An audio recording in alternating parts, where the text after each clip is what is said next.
اکولوگ‌ها و مردم میگویند خمدان‌های آهک در ناحیه خراسان محیط زیست را آلوده و زندگیشان را سخت کرده است. از دود نهایت غلیظی وزنین میبرد که حتی با عالم نباتات و عالم حیواناتی که در آنجا آدمایی که زندگی میکنند تاثیر منفی میرساند.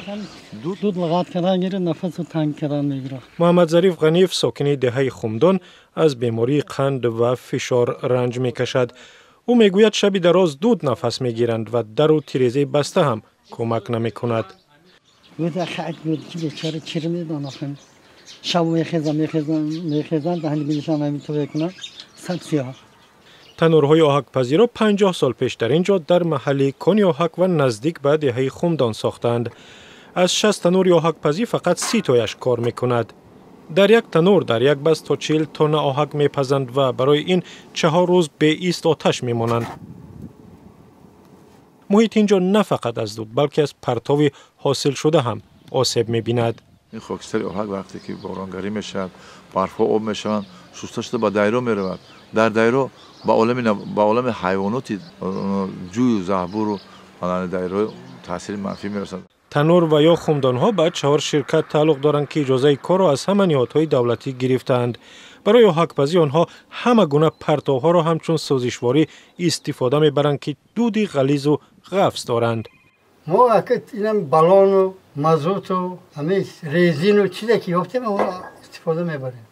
ای ریگر میارن، ای سور میارن، ای بدگی جور میکن بچه‌ها میگیرن برکت کماس که ماشین داده میگیرن.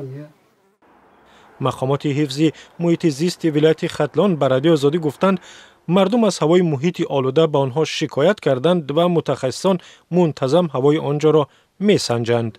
همچون دود غلیظ هم سیاه کننده تاثیر می‌گذارد. اون تاثیری زهرآور ندارد از یادی کلوریدیم. با وجود این مقامات به شرکت‌ها توصیه دادند که به سازشواری الترناتیوی بگذرند یا در خمدان‌ها تجهیزات پاکسازی نصب کنند.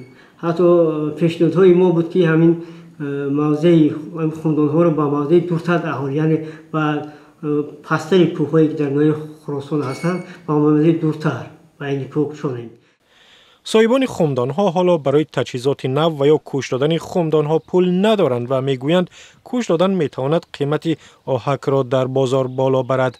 مقامات میگویند بنابر سبب اهمیت اقتصادی این کارخانه‌ها برای مردم منطقه نمیتوانند از بهر این تنورهای زیان‌آور بگذرند.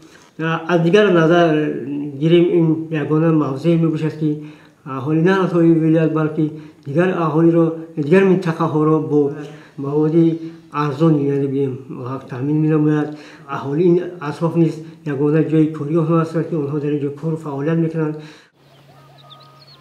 اسماعیل حکیموف ساکن 67 ساله دهه خمدان 40 سال است که اینجا کار میکند. در عائله 15 نفرند و یگانه کاری که از دست اسماعیل میآید پختن آهک است. 2 پسر و 2 نبیره‌اش هم با او کار میکنند. همین چند خمدانی که اگر خمدان مثال بگم 2 تا 3 تا بپزی اگر مثال بگم که 300 تومن 250 بگیره اگر 3 خمدان بپزی 750 تومن. بسیار حرکت کنه هم پول میگیره و زیاد نمیگیره. اسماعیل سردار کارگران چند خمدان است و میگوید حدود 600 نفر رزق خود را از همین تنورها مییابند. دیگه یگان فابریکه زواد نیست که پولدار برام بچه‌ها کار کنن. همین خدا رو شکر میگن کار کرده شدن. دیگه کجا برام تو روسیه یا خیلی تو طوری نمیشه شرایط نداره. پول نداره رفتن. اکولوگ‌های مستقل برخلاف نظر مقامات تاثیر تنورهای آهک‌پزی ناحیه خراسان را بسیار نگران کننده می‌حسابند و می‌خواهند زیان آهک‌پزی هر چه زودتر برطرف شود. این دود را اصلا با واسطه هوا نفس می‌گیریم.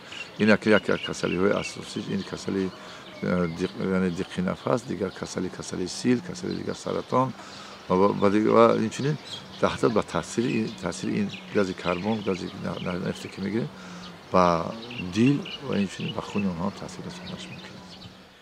صاحبان خمدان‌ها به رادیو آزادی گفتند کارشان بر اساس تمام معیار و مقررات است. ساکنان هم ناعلاج هوای آلوده و زهرآگین نفس میگیرند و برای قطع کار در اینجا پافشاری نمیکنند زیرا میترسند که همدیگرانشان بیکار میمانند. همش حکومت که دیگه سلکت که دیگه جای خمدانشان